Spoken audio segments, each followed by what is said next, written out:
nakialam yung ano yun, yung nakikirhan niya. Doon ko sana ilalagay sa ano, may nakialam.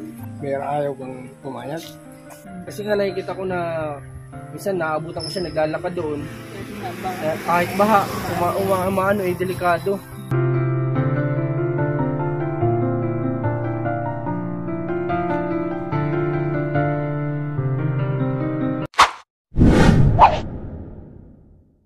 Magandang hapon po sa ating lahat at nandito po tayo sa Barangay Magsaysay dito kay Tatay Carlito.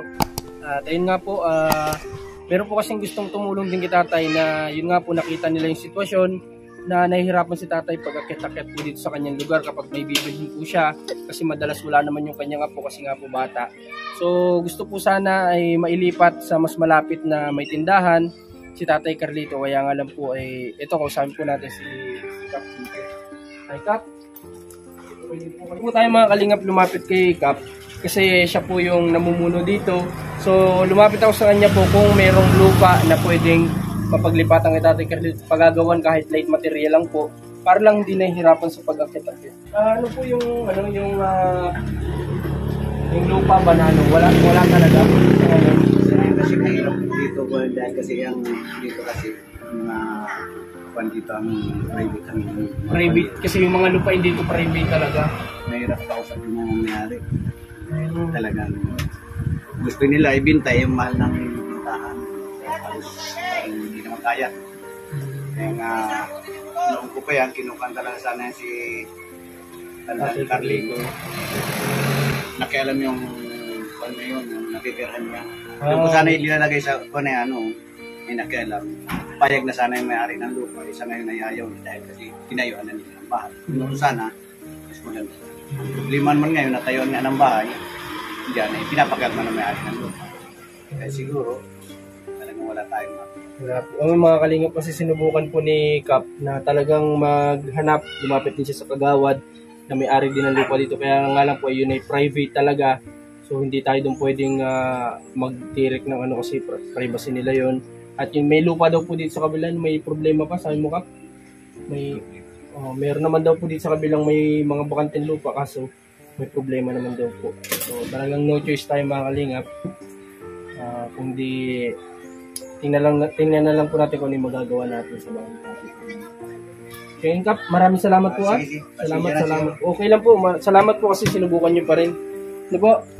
Mga kalingap, tayo po dito kay Ate Salome at kausapin din po natin. Kamustahin din natin. Ito po mga kalingap, kung mapapansin nyo, wala na talagang halos yung mga gilid ng kalsada, may mga bahay na po. Kung baga po mga kalingap ay ang gusto lang naman sana namin mangyari din ay mailipat siya sa yun nga, sa malapit sa kalsada, malapit sa tindahan kasi po nakita nyo naman yung nilalaki ni Tatay Carlito dun sa lugar nila. Pataas po yun, so nakikita ko yung paghihirap niya tapos bumabaha pa po dun. Kaya nga po, wala po tayong choice, mga kalingap, talagang wala po daw lupa dito na pwede mapaglipatan. Ate Salome? Ate Salome? Tao po, kumusta po? Ate, kasi nagpaplano sana kami, mailipat baga si Tatay sana. Kasi nga nakikita ko na minsan naabutan ko siya naglalakad doon. Kahit baha, umaano delikado. Alam mo naman baga magbe-birthday siya ngayong 13. Kumbaga gusto sana namin, katulong nga yung gustong tumulong sa kanya. Pagdating ng birthday niya, maayos na yung kanyang palitan natin ng plywood yung dito niya. Tapos paayos natin yung simento niya dun sa baba. Simento ba yun o lupa? Lupa lang yun sa baba. Yung dun sa loob? Lupa din yun. Lupa din yun? Oo, lupa din.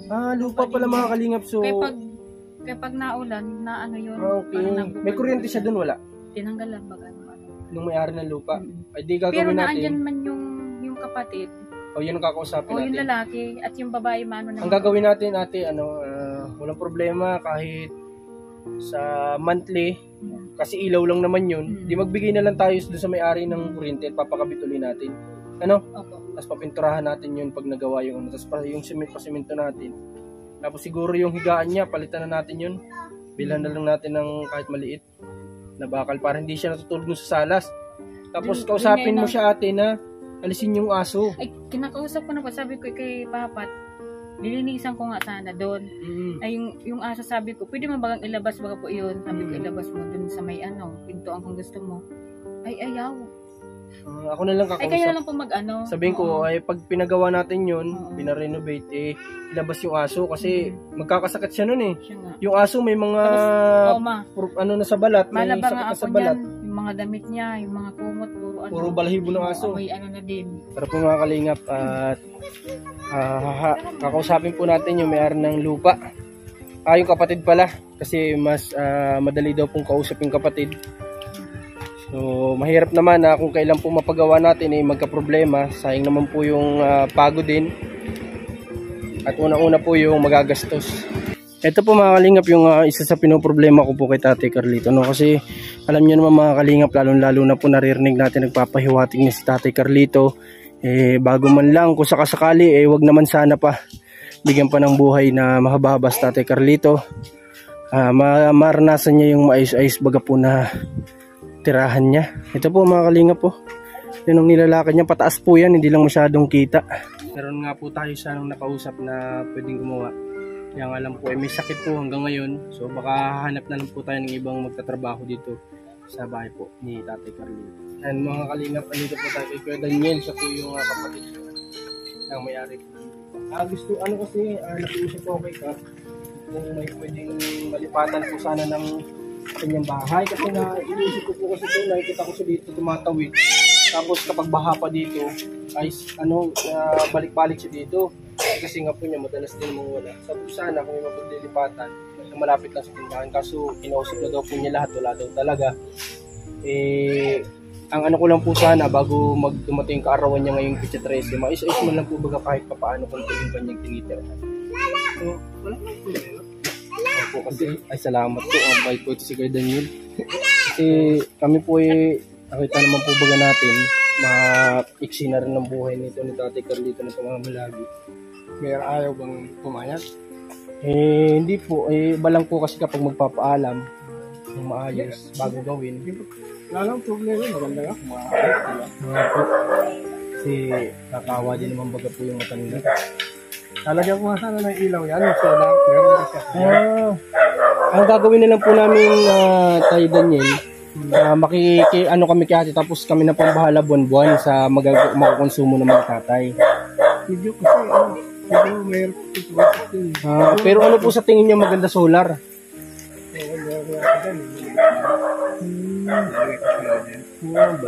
Bait po ito mga kalingap kasi yun nga po mayroon daw siya sanang solar.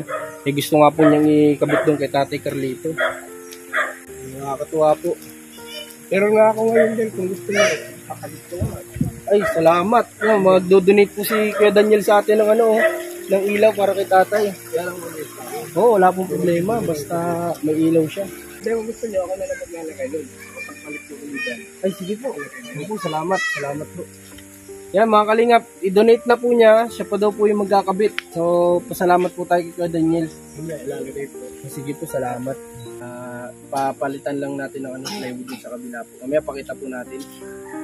Tapos yung loob pala niya ay lupa, Tapos yung higaan niya, palitan lang, tapon na natin, bilan na lang. So yung aso, palabas na lang natin kasi sakit ako yung aso niya, may mga sakit na sa balat, mahahawa pa siya dun. Sakit lang makukuha niya dun. Pakita natin mga kalingap na yung gilid po ng bahay ni Tatay Carlito na pawid po kasi yung gilid. Daniel, pakita ko lang dito sa kanila. Ito po mga kalingap. Pawid lang po ito, Although may half na semento, pero ito po kasi pawid lang. So maganda po ito, palitan natin ng plywood. Tapos yung pong loob niya, kung maaari i-flooring po. Tapos lagyan ng ilaw. Tapos to siguro mga to, palitan din ng plywood po. Kamusta ka na po? Ha? Kamusta ka na po? Malagay. Ha? Malagod. Tay Carlito, paayos natin tong bahay mo? Paayos natin to, gusto mo? Ha? Paayos natin tong bahay mo, gusto mo? Ayos ba ba nga? Mas maganda yung mas maayos. Sabi nga po namin, kung hindi magiging okay dito, hanap na lang po ng pwedeng maupahan ni Tatay na malapit lang dito. Kaya nga lang po parang wala din daw dito. So, okay naman sa kapatid, di tuloy na lang po natin yung pagpaparenovate nitong tahanan po ni Tatay Carlito. Anong masasabi mo na ipare-renovate natin ito? Sa tingin mo? Hindi ko pa salamat po, ano na din ang aming papa. Wala na din yung ano niya. Oh, kasi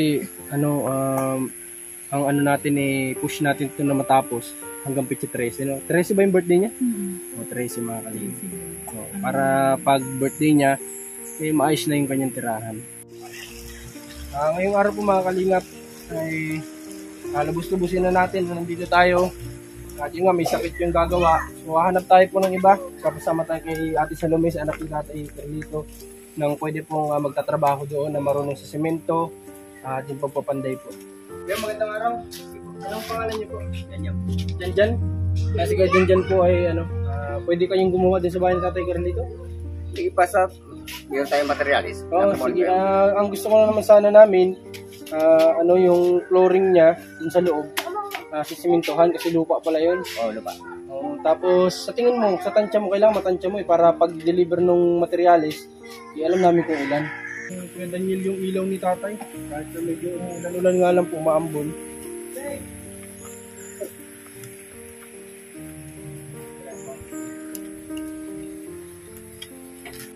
Tapos ito.